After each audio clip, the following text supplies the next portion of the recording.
Good morning, everyone. Welcome to Brainy Lads once again. And guys, in this lecture, we are going to talk about MCQs of speech writing. जी हाँ guys, इस lecture में हम क्या discuss करेंगे MCQs of speech writing, which are very important for your upcoming examination. Got the point? चलिए, without wasting much of the time, let's move on to the first one. What is placed on the top in the center of a speech? आपको बताना है guys, सबसे ऊपर in the center while writing a speech क्या लिखा जाता है? Do we write salutation on the top? No. Do we write date on the top in the center? No. Do we write the address of the speaker? No. Guys, there is nothing that comes from these three options in the center on the top of a speech. So what is the right answer, guys? Right answer is none of these. Speech always begins with greetings to the audience. आपको याद रखना है guys, हमें audience को क्या करना होता है? Greet करना होता है. So this is your question number first. Let's move on to question number second. Question number second की बात करते हैं. How is a speech writing begin? Speech writing start कैसे की जाती है? Thanking the audience? No. We thank the audience at the end of the speech, not at the beginning of the speech. Greeting the audience? Yes. Criticizing the audience? No. Garlanding the audience? No. So guys, we begin the speech by greeting the audience, as I told you earlier कि सबसे पहले हमें क्या करना होता है? We need to greet the audience. चलिए, let's move on to question number 3. Question number 3 की तरफ बढ़ते हैं और देखते हैं what is there. Question number 3, 4th and 5th. 3rd, 4th and 5th तीनों को डिस्कस करते हैं. What is the word limit of writing a speech for class 11th? Guys, speech can be as lengthy as you can make it. जितना lengthy आप इसको बनाना चाहे उतना बना सकते हैं. But as far as class 11th is concerned, इससे related question पूछा गया. Is a speech of 25 to 50 words? No, it's a long composition. 25 से 50 वर्ड में शॉर्ट कॉम्पोजिशन आती है. 50 से 75 words is also wrong. 75 to 100 words is also wrong. So what is the right word limit for speech for class 11? That is 125 to 200. I mean, it can be asked to write in 125 words और इसको 200 words में भी लिखने के लिए कहा जा सकता है. Got the point, guys? Let's move on to question number 4. Which pronoun can be used while writing a speech? I, yes, you can use it. We, yes, you can use it. You and they, yes, you can use it. You can use first person. आप चाहे तो first person का भी use कर सकते हैं, second person का भी, and if you want आप third person का भी यूज कर सकते हैं. Got the point? Usually first और second person में क्या लिखी जाती है? Speech लिखी जाती है, लेकिन third person का भी आप यूज कर सकते हैं. So what is the right option, guys? All of these. Let's move on to question number 5th, guys. How is a speech winded up? Speech को wind up कैसे किया जाता है? Thanking the audience? Yes. Greeting the audience? No. We greet the audience at the beginning of the speech. Criticizing the audience at no cost. Garlanding the audience at no cost. So which is the right option, guys? The right option is thanking the audience. Got the point? Let's move on to question number 6. On which parameters is a speech assessed? Speech को कैसे assess किया जाता है? Format पे, absolutely right. Expression पे भी किया जाता है. Let's have a look at the next options. Next options भी देख लेते हैं. हमारे नेक्स्ट ऑप्शन है हमारा कंटेंट. यस, तीनों पैरामीटर्स पर इसको असेस किया जाता है, जज किया जाता है. तो what is the right option, guys? All of these. Got the point?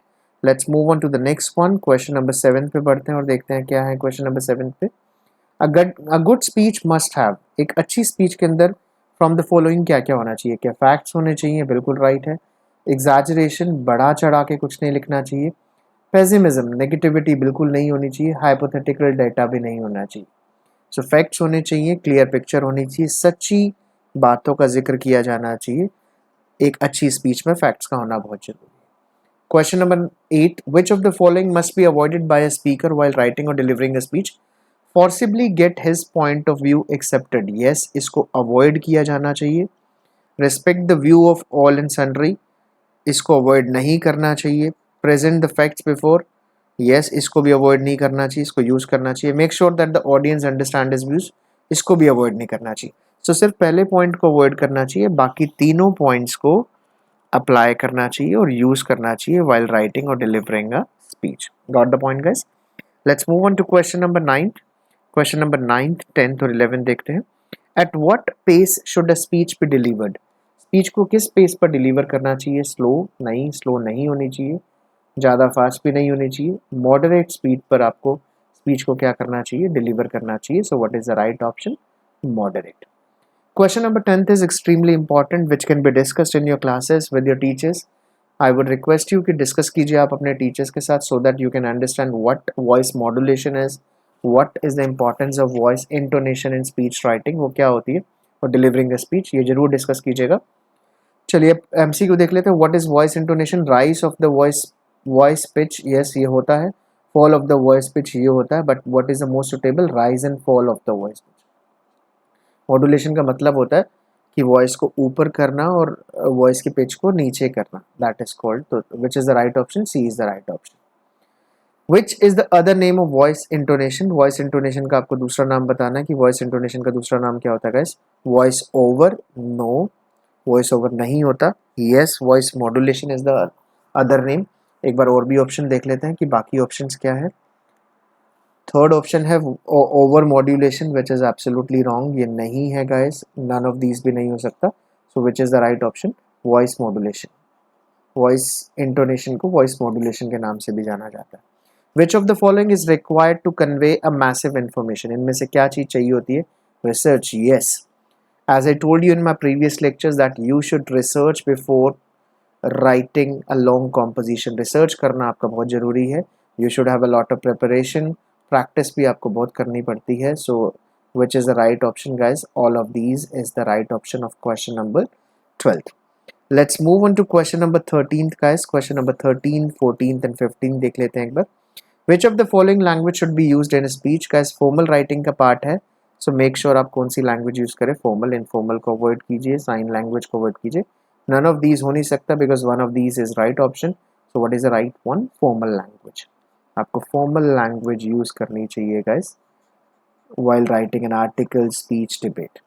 What is written after greetings to the audience while writing a speech? Speech लिखते वक्त ऑडियंस को आप ग्रीट कर चुके हैं, उसके बाद क्या लिखना चाहिए? Pros and cons? No.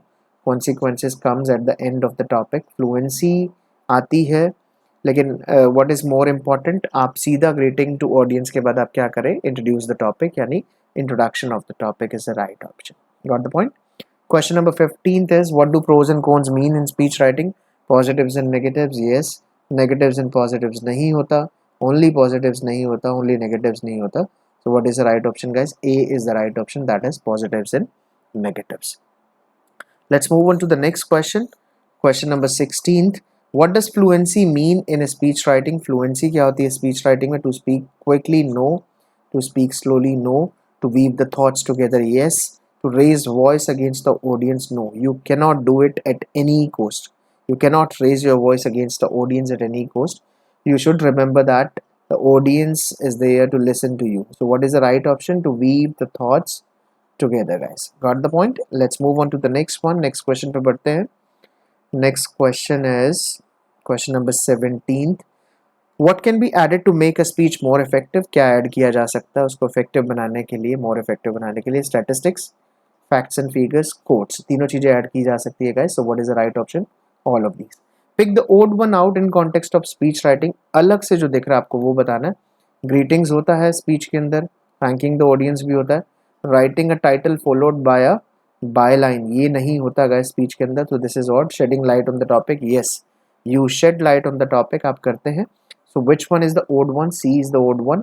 Writing a title followed by a byline. Guys, it is written in article. Article में लिखा जाता है. मैं आपको बता चुका हूँ कि बायलाइन क्या होती है. बाय करके जब आप नाम लिखते हैं, by Rahul, so this is called byline. ये स्पीच राइटिंग में नहीं लिखी जाती. क्वेश्चन नंबर 19th की तरफ बढ़ते हैं और देखते हैं 19th, 20, 21 में क्या है. Which of the following is incorrect in context of speech writing? Incorrect कौन सा है? The speaker can express his view freely. Yes, ये तो बिल्कुल करेक्ट है. The speaker can research and practice before delivering an impeccable speech. This is also right. The speaker can bully the audience. No.